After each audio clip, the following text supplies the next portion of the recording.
Hello, everyone. You're listening to Indiewood on KPC Radio. I'm your host, Steve Lopez, and as usual, we're going to be promoting some local talent and showing all of you out there why we love filmmaking. So, you guys know, hey, we're not that pretentious, and today, my guest is going to be talking about being an indie filmmaker and the influence of the mainstream, idea of film itself. He's made, written, and directed two short films, one of them named Smile by Me, correct? Smile for me. Smile for Me, and we'll get into that shortly. And also, he's been a script doctor, which I think that's pretty interesting. But either way, he has a lot of things to say, especially about the indie and mainstream film worlds. Noah Pfister, everybody. Hi, it's me, Noah Pfister. I'm very happy to be here again. Yeah, no, it's in my opinion, filmmaking is quite possibly one of the greatest things. Not just as a form of entertainment, but as a form of communication as well, and being able to do it properly and in any way that can touch people in ways that they never felt before is just by far one of the most important things to me. Now, you said that it's an amazing form of communication. What do you mean by that? Like, sort of Well, dialogues? not just, well, if you want to talk about dialogue, then dialogue and communication, then anything by Aaron Sorkin, I think, does that pretty much well by any means.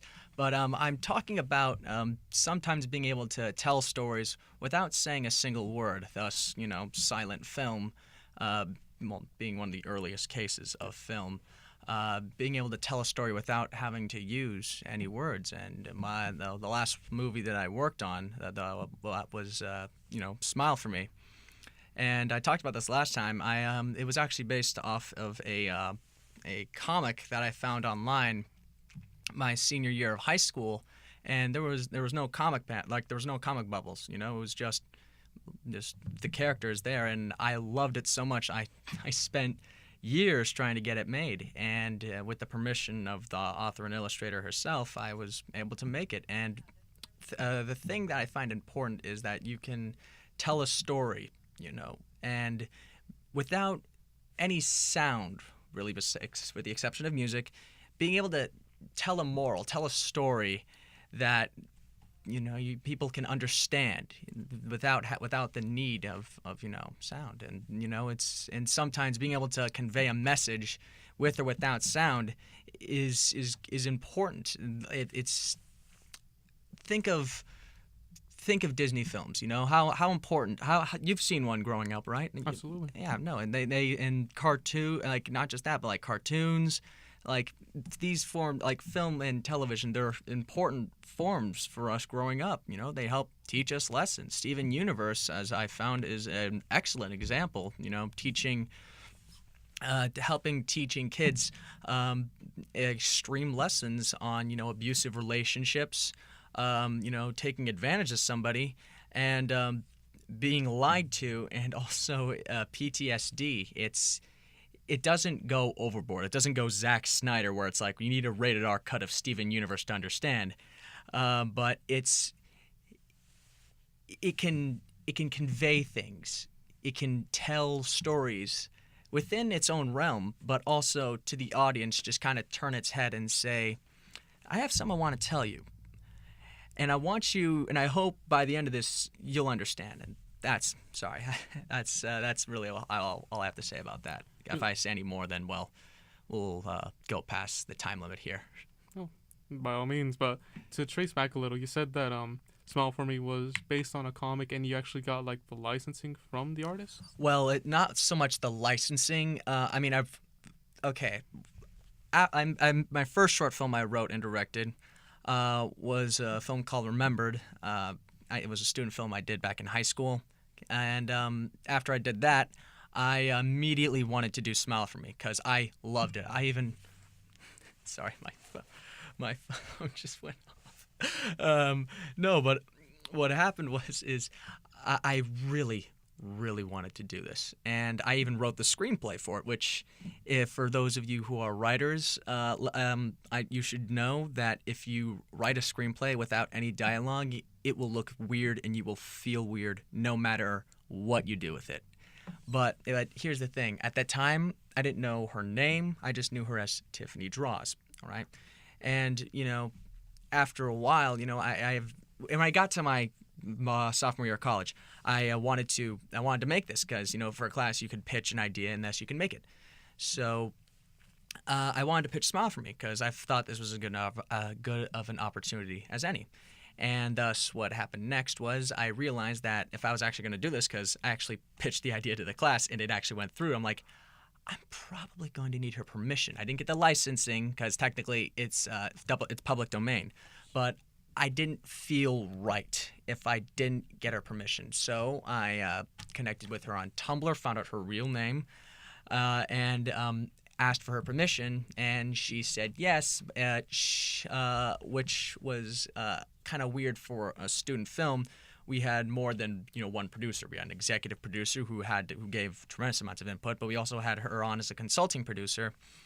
And here's the thing I found about adapting someone else's work. You wanna keep it as similar to its source material as possible. That's the whole point of adapting the work itself.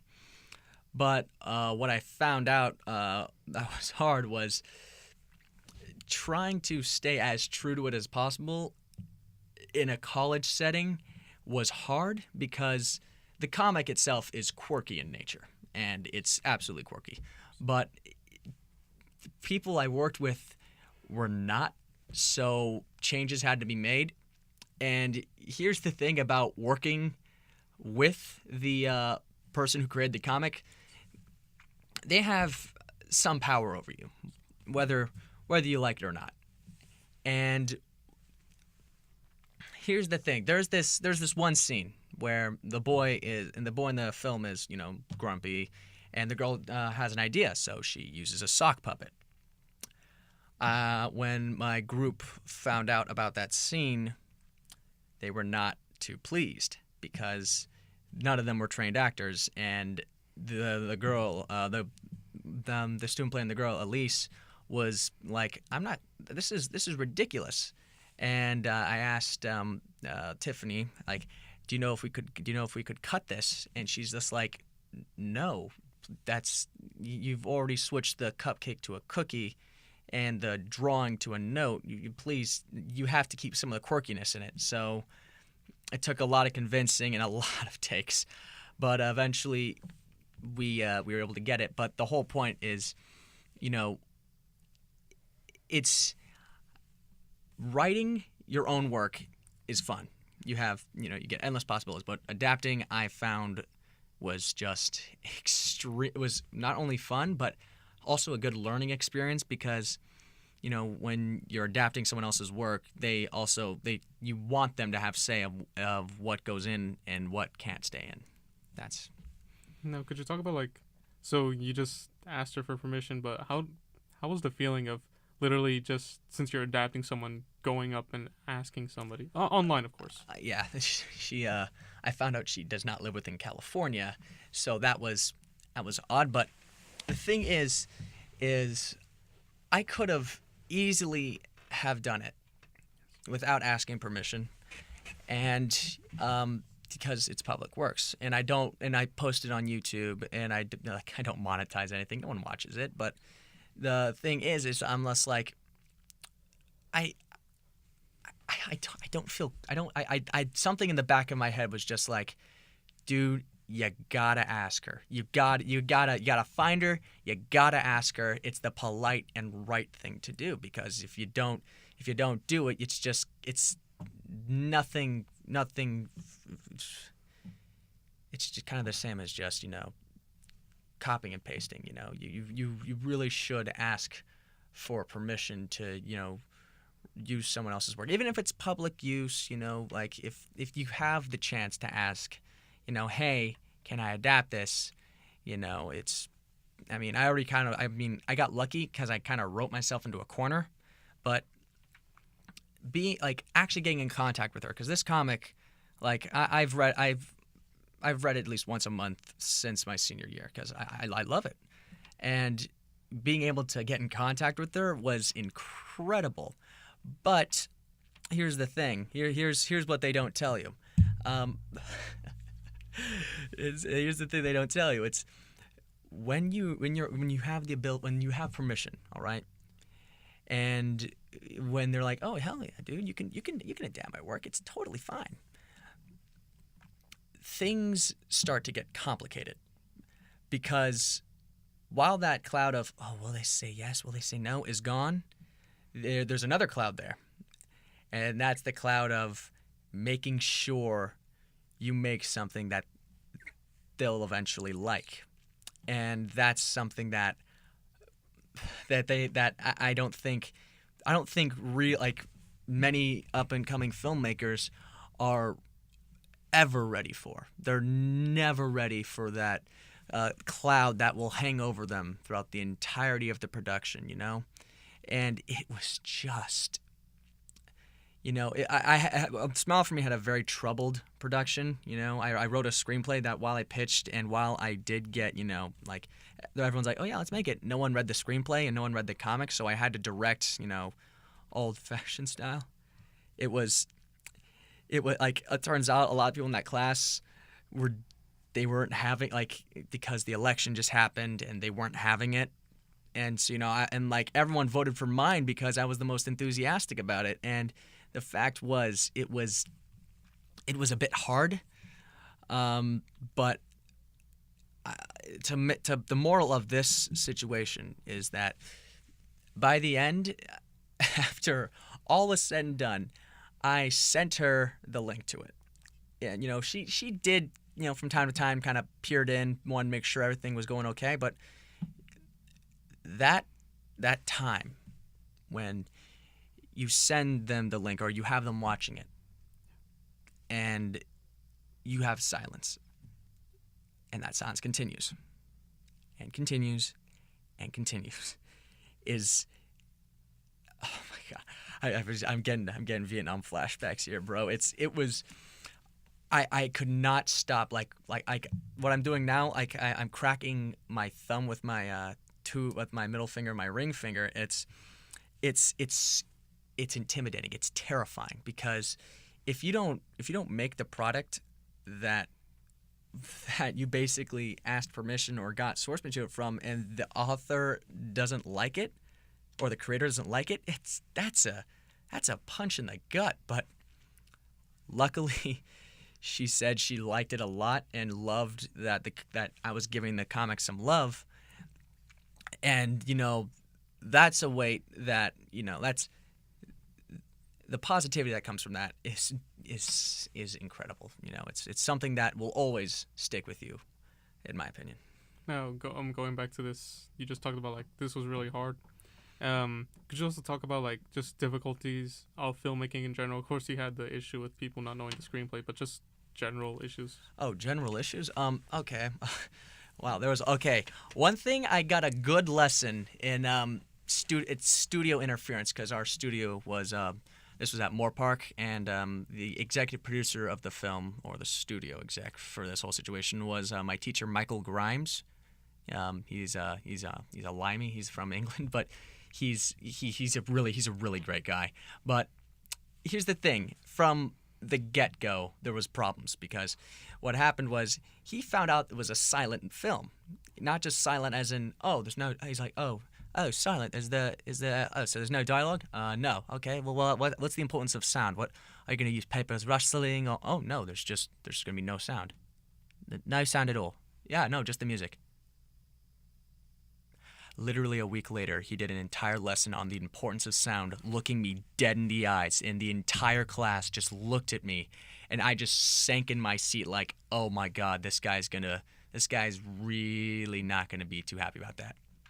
And, you know, it's one thing I feel most filmmakers will find, directors and cinematographers especially, is creativity. You know, a lot of the filmmakers in that class, you know, the ones who eventually got their, you know, pitches sold, they kind of made it student film style. You know, there's a certain style of of film that you see, and you can immediately pick out, like, oh, that's student film. What I wanted to do is I wanted to make mine more dynamic. You know, I wanted more dynamic shots, which, you know, was a bit hard because the dolly we used was broken, and my cinematographer, great guy, by the way. He was like, oh, "Are you serious? Why do you want these camera moves that you want are way too dynamic for what we're going for?" I'm like, "I want it." Oh, and then there was this.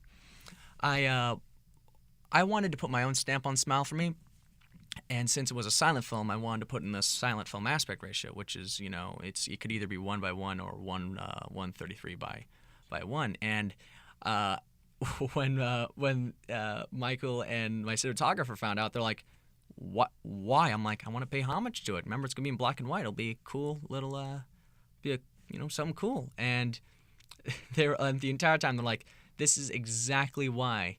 Like, we have the 185, we have 16:9, we have 235. This is a dead aspect ratio. I'm just like, I don't care. I like it.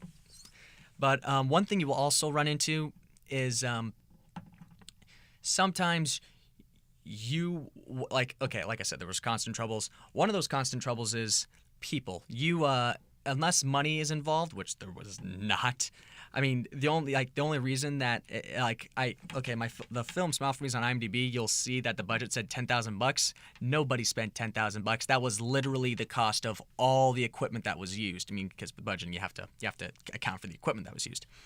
One thing that people, you really like. Sometimes you cannot rely on people, and one thing that I found was sometimes we would ask for extras to come.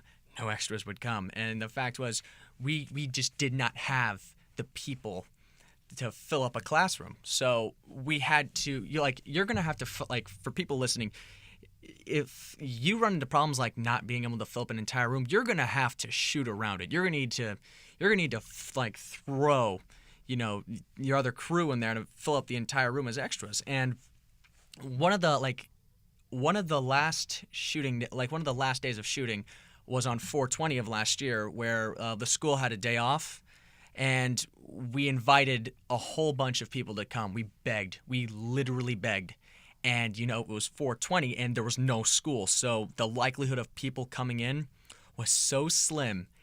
Luckily, people came, but and we got all the shots we needed. But you need to understand something, and that's being able to.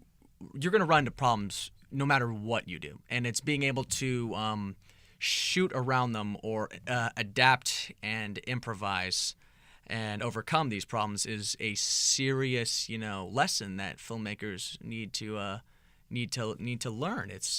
It's being able to see a disastrous situation or just an unfortunate circumstance, and then switch it around, and then move past it to make sure that the project you have gets done. And like I said, one of the problems was extras. So what did we do? We took out an entire row of desks, spread them out apart, and just shot mainly in the back of the classroom. That was one of the things. Another one of the things is if you're unexperienced and you have if you're inexperienced and you're dealing with very high-tech camera equipment, you need to understand what you're getting yourselves into. We had a 5,000. I have no idea how I did it. You can thank my editor and producer Dax Rubish. If you're listening, thanks, man. He was able to get there was two types of cameras you could rent out. You could rent some lines of a Canon, like a Canon EOS or something, not like the Rebel, but not like a T3i, but like the actual camcorder. Or you could rent out a Blackmagic 4K digital camera, which is pardon my French here, but it's a big ass camera. It's also quite heavy, and if you don't account for that weight on a tripod that's not built for it, you will run into circumstances where you're shooting scenes, and then you're starting to wonder, why is the image slowly dipping down? Oh my God, no! And then there were multiple occasions where we almost broke a $5,000 camera because we didn't test the tripod. Learning to use equipment properly is also another huge thing. It's imperative that you know exactly how to use the equipment and when it's okay to mess around with it. That's That's really all I have to say about that. The other stuff, the other troubles were minor and mainly creative differences that I had on set. And you brought up like one of your big problems with studio interference. Now just like on the topic of these problems, especially with studio interference, and it like hypothetically when you get out there, you get your name out there, you will be dealing with more of this. What keeps you going? Like why did you get into filmmaking in general, and what keeps you going despite knowing that this cloud of problems is always going to be over your shoulder? Well, for the most part, oddly enough, I told you, my interest in filmmaking was started when I watched Lord of the Rings: Return of the King, the extended edition, and then I didn't want to become it until like after I saw Avatar. And it's, yes, I understand that there's a lot of problems, and yes, studio interference is a huge thing, but to me, I've always been a writer. I've always been a creator, and I love being able to tell stories, and being able to helm something where I can tell a story, or work with phenomenal people, because film is a collaborative effort, and it's so important that you learn, that you adapt with people, that this past year I lived with another Noah Toso, and I lived with a guy named Noah Toso, who's a phenomenal guy, by the way. Wants to be a cinematographer, despite being slightly colorblind. But the fact is, the work that he has is amazing, and what he wants to do is that, for him, he just wants to create a look. He wants to be able to show looks and create looks, and he realizes that there's going to be problems along the way, but he just doesn't care. And that's the whole thing about filmmaking for me. It's that you know that there's going to be problems ahead, but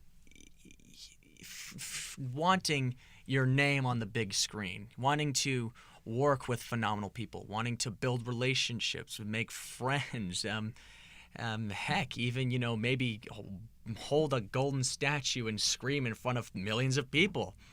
There is no greater joy, in my opinion, than being able to make something that has truly affected someone. I met Guillermo del Toro last year while I was at work, and he was one of my heroes. And being able to say to his face, "You have impacted me. You're an influence. I am so glad I got to meet you." Someday I hope, if I ever break in, I would like it if someone just recognize me on the street and say, "Hey, your movies are amazing. You've impacted me." That's the true beauty of film, in my opinion. And would there be any last thing you'd like to say, plugging in your social media and all that? I have a YouTube channel. There's questionable things on there. Good things, bad things, okay things. But besides that, I'm just glad I'm on here again. I'm glad I get to talk to you, and I'm just glad you had time to have me on. And what was the name of the channel? It's just my name, Noah Pfister. All right. So thank you so much for being on my show, by the way. Hey, no problem, man. Okay, that was Noah Pfister, everybody. And once again, you just listened to Indiewood on KPC Radio. I'm your host, Steve Lopez. And next week, get ready for the possible season finale where, honestly, I'm kind of terrified, guys. I might need some help. But till then, I will bid you all adieu. Don't worry,